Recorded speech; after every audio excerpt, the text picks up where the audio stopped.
Scotland. With news and reflections on the day's events, here now is Jim Delahunt.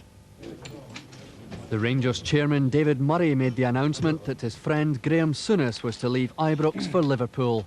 We're obviously very disappointed that he's made this decision. It was Graham's wish that we could keep it like that to the end of the season, but I felt that the sooner it's cleared up the better, and that he feels free. He's free to go on to Liverpool. That was not Graham's choice, but we feel we've got a championship to win, and that's got to be the priority. I'll ask Graham to say a few words. I won't be taking questions. I'd just like to say that there are two main reasons why I've decided to go to Liverpool. The first one, which is the biggest one, I have 3 young children who are at an age where I feel I should be spending more time with them. Living and working in England will allow me to do that. And also the other one, on the football side, I now feel I've gone as far as I'll be allowed to go in trying to achieve success at this football club. The one thing we'll always remember is no man is bigger than Rangers Football Club, whether it be Graham Souness, David Murray or anybody who plays here. The most important thing is, as I said already, is to win this league and deliver for the supporters something that they've supported both Graham and the rest of us on the board so much in the past. In the perfect world, it would have been a situation where I'd like Graham to stay to the end of the season. And when it became quite obvious that the story had leaked, I felt as a chairman it was a situation that couldn't go on any longer, and therefore asked Graham if he would leave prior to the end of the season. I would like to state that I wanted to stay until the end of the season. It's been decided by the board. They feel it's the best thing and the best interest of this football club if I go now, and I have to accept. Merry-go-round. Walter Smith's the man in charge at the moment and can stake a good claim to take the post on a permanent basis. Souness chose him as his assistant exactly 5 years ago and has described him as his best ever signing. He knows the club well, is popular with the players and is highly respected. One man though has credentials which can't be equalled.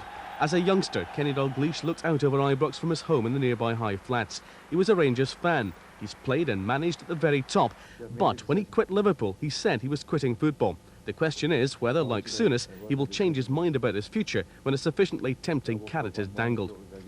Terry Butcher and Rangers had a 4-year love affair. He was a vital part of the revival under Souness, but his relationship with the club ended in sadness last November when, like others before him, he was the loser in a row with the manager. He's now had just over 4 months managerial experience with Coventry, but there's no doubt the chance of taking control at Ibrox would see him rushing back north of the border. Another ex-Ranger in contention is Ray Wilkins, the Cockney gentleman, still playing regularly with Queen's Park Rangers, who he joined in November 1989 after 2 years at Ibrox. Arsenal manager George Graham, a Scot, is another whose name's been linked with the vacancy. He led the London club to the title in 88-89 and is on course to repeat that success this season. He's recently signed a new contract, though, with Arsenal. And finally, what about the man they call the Kaiser? Franz Beckenbauer is a big name. He managed West Germany to World Cup success, and he's unhappy with his current club, Marseille. Ken McRaw. Well, the news of Souness's sudden departure took everyone by surprise, especially the vast army of Rangers supporters. Many of them gathered outside Ibrox this morning on hearing the news. Others made their way to the pubs and supporters clubs which send so many buses to Rangers games every week. Many were surprised, others were disappointed, but others still had sympathy with their manager, who they claim had been hounded out by the SFA.